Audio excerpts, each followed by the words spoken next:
kata jopiny ma wan godo e twak nigi concerns mabeyo korka weche mag somo.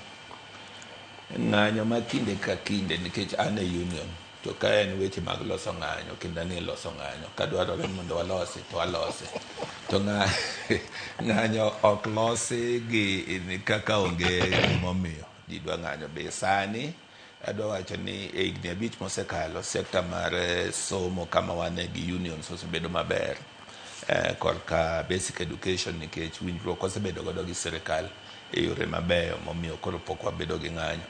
Korka ng'anyo manie mbalariany, aparo ni kanyo to jotend mbalariany onego ng'e matut nikech magi CBAs mane gi sign, nikech CBA milaro sani gi jo mbalariany en CBA manobedo sign 2017-2021 to gi 2021-2025 ma full implementation pok otim. Koro mondo ng'anyo gi orum nyaka jotel mbalariany ong'e matut ni to ka ne gima ne gikete kokgi ang'o momiyo pok gichiwo. Kama nochiw to ok apar ni lecturers mag university biro dong' e ng'anyo. Koro mano en mpira mani korka sirkal. Ka gin public colleges sirkal onego ng'e, ka gin private colleges to jomaran colleges gi onego ng'e mondo students manie university kik kos somo nikech weche mag ng'anyo. Korka primary gi secondary aparo ni koro weche ok rich ahinya.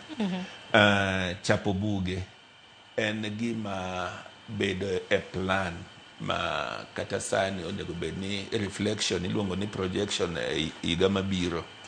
Project ni higa mabiro wadhi e grade 10. Ikruok onego bed ni chakore kuchako higa presiding the other one. Nikech en gi process mag joma biro ndiko, en gi process mar golo drafts iluongo ni first draft ni be onego ng'e gi jomolony gi ng'eyo mondo ging'e ni mistakes manitie ogol kendo eko donje second draft gima kamano. Koro ekikelo ne joma koro approve katitelo negi KICD ni mondo koro KICD Kenya Institute of Curriculum Development ong'e ni buge gi osegol gi ting'o content madwaro. Koro en process ma ok onego bed ni rikni godo kaka sani jo publishers wacho ni 60 days will be enough. Kane bed ni wan gi process malong'o to en gima onego bed ni kawo the whole year.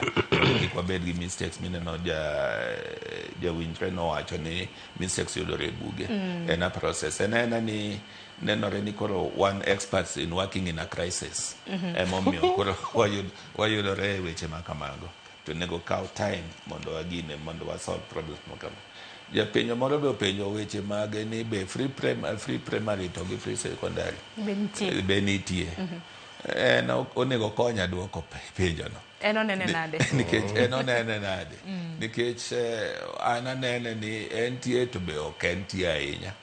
Nikech entie ni maybe sirkal chiwo pesni moko kata ka dipo ni yware to gichiwo.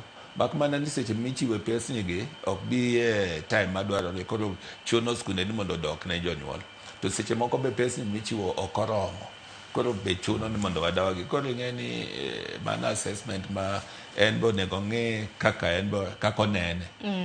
To wawacho ni aidhuru. Nosewach ni entie.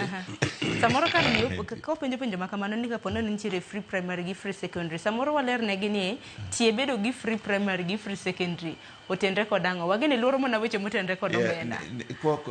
Kwa wacho kapok ayie mamiyo George thuolo. Nikech ji be onego ng'e ni to free education ni en free kochung' ne ang'o. Nikech nitie gimochung' ne to nitie kuonde ma en tuition. En korka tuition to gi provision of learning materials. To nyalo bedo ni free education ok ochung' ne chiemo mikele school.